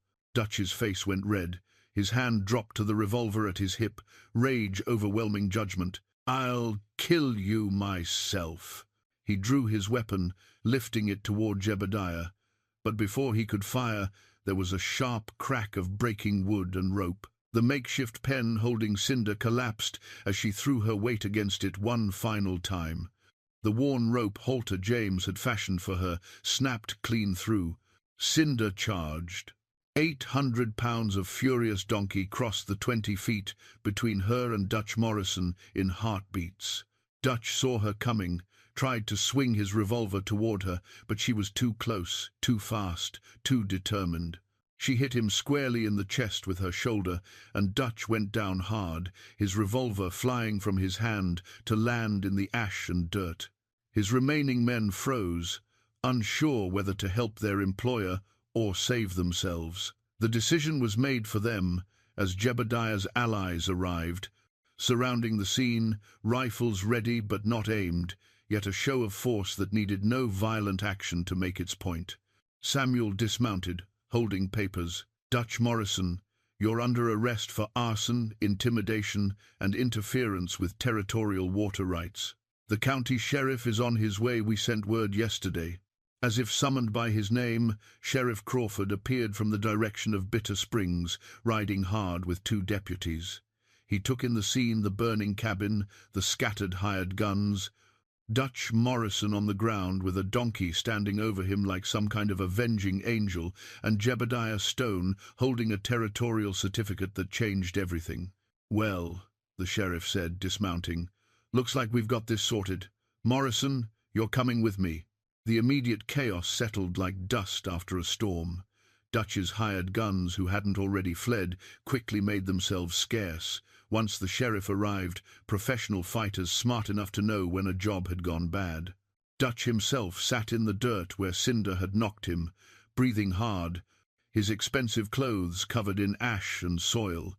His empire of intimidation collapsed around him. Jebediah went straight to Cinder. She was breathing hard from her charge, sides heaving, but her eyes were alert and focused. He ran his hands over her, checking for injuries, finding nothing but some scrapes on her shoulders where she'd broken through the pen. "You saved me," he said softly, stroking her dusty neck, Again. That's twice now you've given me back my life. She pushed her nose against his chest, and he wrapped his arms around her neck, the two of them standing together in the center of scorched earth that had somehow become home. Sheriff Crawford secured Dutch with iron shackles, reading charges that ranged from arson to attempted murder. There'll be a trial, the sheriff said. Federal charges for the water rights interference, territorial charges for the rest. You'll need to testify, Stone. I'll be there, Jebediah said. As the sheriff led Dutch away, the man who'd terrorized the region for 20 years looked diminished, smaller somehow, his power revealed as nothing more than fear and money, both of which had limits when faced with people willing to stand together. Marcus arrived in a wagon from town, his shoulder bandaged, but his spirit intact despite the pain. "Told you I wouldn't miss the end," he said, wincing as he climbed down, though Cinder handled the final blow better than I could have. The cabin was still burning, but James and several others were already organizing a bucket brigade from the well. It took an hour to extinguish the flames completely, leaving behind a skeleton of charred beams and the stone foundation that had survived fire once before and would survive it again. Jebediah stood looking at the destruction, and Samuel came to stand beside him. "We'll rebuild," Samuel said, "stronger this time." "We will." Jebediah turned to face the group of people who'd ridden out to help him, neighbors, townspeople, men who'd lost to Dutch themselves and had finally found a way to win. "But first, I need to say something." They gathered around, 12 people and one sheriff who'd stayed to hear what came next. "This water," Jebediah began, gesturing toward the well, "it belongs to all of us. Not legally, it's mine through Muller's claims and my ownership, but morally, spiritually, it's ours.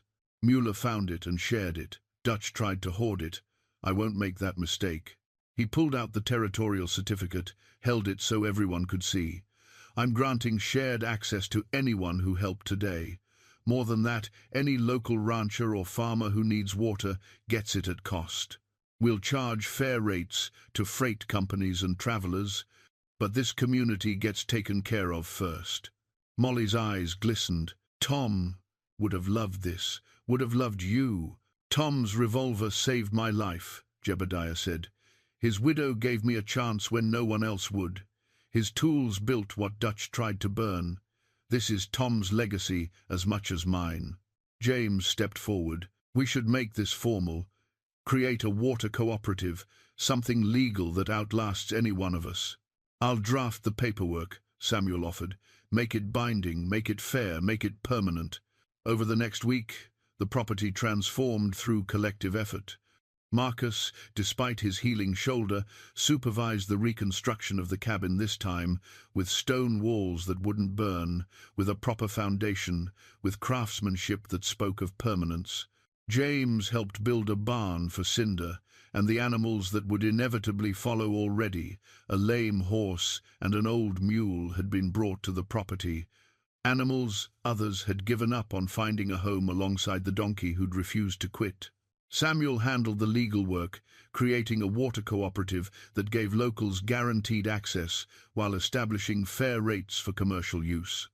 The papers were filed, stamped, and recorded with the same meticulous care Mueller had shown in his original surveys. Jebediah worked alongside everyone, his hands rebuilding what had been destroyed, his mind finally at peace with what he'd found in this unlikely place. In the evenings, he'd sit with Cinder, talking to her the way he'd once talked to Sarah, and finding that he could speak of his late wife now with love and gratitude instead of just grief. One morning he presented Cinder with a new halter he'd commissioned from the town's leather worker. The leather was strong and supple, reinforced with brass fittings that wouldn't break. Attached to the cheekpiece was a small brass plate, engraved with careful lettering, "Cinder, Guardian of the Well." She accepted the halter with what seemed like dignity, standing still while he fitted it, then shaking her head once, as if approving the weight and feel of it. "You earned it," Jebediah told her. "Everything here exists because you refused to give up, because you knew this land was worth saving." The way station began to take shape, a functional stop for travelers, a water source for the community, a symbol of what could be built when people chose cooperation over conflict. The scorched earth that had seemed so dead was showing life now, grass growing where water had been spilled, small trees planted by people who wanted to see them grow, flowers appearing in unlikely places where seeds had waited years for the right conditions. Jebediah Stone had come here with $47 and a worn leather saddlebag, ready to give up on life itself.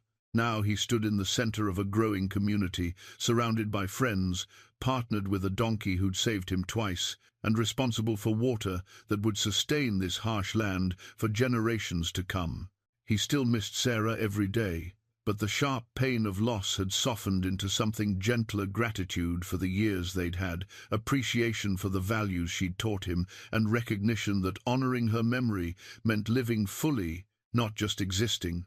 6 months passed, like water flowing steadily from a reliable well, not rushed, not stagnant, but moving forward with purpose and direction. Early spring arrived in the desert, bringing with it a season of renewal that seemed particularly fitting for land that had been written off as dead. The property bore little resemblance to the scorched wasteland Jebediah had first seen. The cabin stood solid and permanent, its stone walls weathered just enough to look like they'd always belonged here.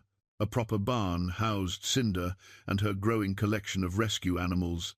The lame horse had recovered enough to carry light loads, the old mule had found peace in his final years, and a 3-legged dog named Scout had wandered in one day and decided to stay. The way station had become exactly what Jebediah had envisioned, a reliable stop on the freight route, with water, feed, and shelter available for travelers. A hand-painted sign stood at the property's edge, visible from the main trail. Stones, rest, water, feed, welcome. Marcus had crafted the sign with the same care he brought to everything, and the lettering was clear enough to be read from 100 yards. The railroad had indeed come through, just as predicted. Survey crews had marked the route that passed within a mile of Jebediah's property, and construction crews were already laying track. The railroad company had negotiated a contract for water access, fair terms, reasonable rates, guaranteed service. Jebediah's water cooperative model had impressed them.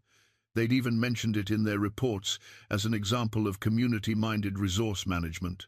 Marcus had moved his carpentry operation to the property permanently, building a workshop beside the barn. He kept busy with repairs and new construction as the way station expanded.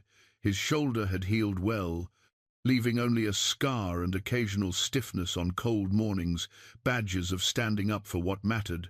James stopped by regularly, though he'd reclaimed his riverland through legal action supported by evidence from Dutch Morrison's trial. Dutch himself was serving 10 years in a territorial prison, his empire of intimidation dismantled piece by piece as other victims came forward with their stories. The trial had been thorough, and the verdict had sent a message: bullying and corruption had limits, even in hard country. Samuel had opened a permanent legal office in Bitter Springs, specializing in water rights and land claims. He'd helped 7 families secure their properties against various challenges, building a reputation for meticulous work and fair dealing. He visited Stone's Rest weekly, always bringing news and usually staying for supper. Molly Brennan had become a regular presence at the property. She and Jebediah had developed a friendship that was slowly, carefully becoming something more. They were both cautious, both carrying the weight of lost spouses, both understanding that new love didn't replace old love, but grew alongside it. She'd stayed for supper twice last week, and Jebediah had found himself hoping she'd stay again tonight. On this particular afternoon, a young couple stopped at the way station, newlyweds by the look of them, heading west to start a ranch with everything they owned packed into a wagon. Their horses drank deeply from the trough, while the husband paid for feed and water. "This is a nice setup," the young man said, looking around at the functional buildings, the well-maintained grounds, the sense of permanence. "How long have you been here?" "About 7 months," Jebediah replied. "Though it feels longer. Good longer, I mean." "You build all this yourself?" Had help, good friends, good timing, and a stubborn donkey who refused to give up. Jebediah gestured toward Cinder, who was grazing near the barn, her brass nameplate catching the afternoon light. The young woman's eyes followed his gesture. That donkey's wearing a brass plate? She earned it. This whole place exists because she knew the land was worth more than people thought, found the well that everyone else had forgotten about. The couple exchanged glances, the kind of wordless communication that comes with fresh marriage. "We heard a story in Bitter Springs," the wife said, "about a man who bought scorched land for $25 and found fortune." "Fortune's a strong word," Jebediah said gently. "But I found something valuable, yes, water, purpose, community, friends who stand by you, a stubborn donkey who saves your life when you need it most." The young man pulled out coins to pay for the water and feed. "So that $25 turned into a fortune?" Jebediah looked around at what he'd built: the stone cabin, the barn housing animals nobody else wanted, the well providing water for an entire community, the friends who'd risked everything to help him stand against corruption. He thought about Sarah's memory preserved in doing good work, about Cinder grazing peacefully after years of abandonment, about finding purpose after 3 years of drifting. "Not a fortune in dollars," he said finally, "but in everything that matters. Yes, more than I could have imagined that first day." The couple thanked him and continued on their journey west, carrying with them the story of Stone's Rest and the man who'd refused to quit on land everyone else had abandoned. As evening settled over the property, Jebediah sat on the porch of his stone cabin. The day's work was done, travelers served, animals fed, water flowing freely from the well that had changed everything. Cinder approached and rested her head on the porch railing beside him, her usual evening routine. He reached into his pocket and pulled out Sarah's wedding band. He'd carried it every day since she died, but lately he'd been thinking about what to do with it. Not selling it, never that, but perhaps it was time to put it somewhere meaningful, somewhere that honored both her memory and his new life. "I met someone," he said aloud to Sarah's memory. "Molly Brennan. She's kind and practical, and she reminds me of you in the ways that matter. I'm not trying to replace you, I could never do that. But I think you'd want me to live, not just exist." The evening breeze moved across the property, rustling the new grass that had grown where scorched earth had been. The sound was peaceful, accepting, like permission granted from someone who'd always wanted his happiness. "I'm going to keep your ring," Jebediah continued, "but I'm going to set it in the cornerstone of the barn, a permanent part of this place, part of the foundation. You'd like that, I think. Your values built into something that helps people and animals who need it." Cinder made a soft sound, not quite a bray, more like acknowledgement or comfort. She understood him in ways that didn't require words, the way all good partnerships worked. Jebediah stood and walked toward the well, Cinder following at his side. The sun was setting over the desert, painting everything in shades of amber and gold. Where fire had once destroyed, water now sustained. Where isolation had ruled, community had grown. Where despair had seemed inevitable, hope had taken root. He drew a bucket of cold, clear water and poured some for Cinder, then drank deeply himself. The water tasted sweet and clean, exactly as it had that first day when he'd realized what he'd found. The land around them showed signs of continued recovery. Grass grew thicker each week. Small mesquite trees were pushing up from roots that had survived the fire. Flowers appeared in unexpected places, nature's stubborn insistence on renewal. Even the soil was changing color, from dead black to the rich brown of earth that could sustain life again. Jebediah looked at Cinder, at the brass plate she wore with such dignity, at the property they'd defended and built together. He thought about Mueller's journal and the family who'd loved this land first. Thought about Dutch Morrison learning that power built on fear eventually collapses. Thought about the community that had rallied when one man stood up to injustice. Mostly, he thought about second chances, how land could be reborn, how people could find purpose after loss, how the things the world threw away often held the most value. "Come on, girl," he said to Cinder. "Let's go check on the others before full dark." They walked together toward the barn, where rescue animals waited, creatures like themselves who'd been abandoned or written off, who'd found sanctuary on land that refused to stay dead. The evening star appeared in the darkening sky, bright and steady and reliable. Behind them, the well continued its patient work of bringing water from deep underground to the surface where it was needed. The well that had been hidden, then found. The well that had changed everything. Sometimes the things the world throws away hold the most value. Sometimes what looks like a mistake becomes the greatest blessing of your life. And sometimes salvation comes in the most unexpected forms, like a stubborn donkey standing guard over scorched earth, waiting for someone stubborn enough to stay.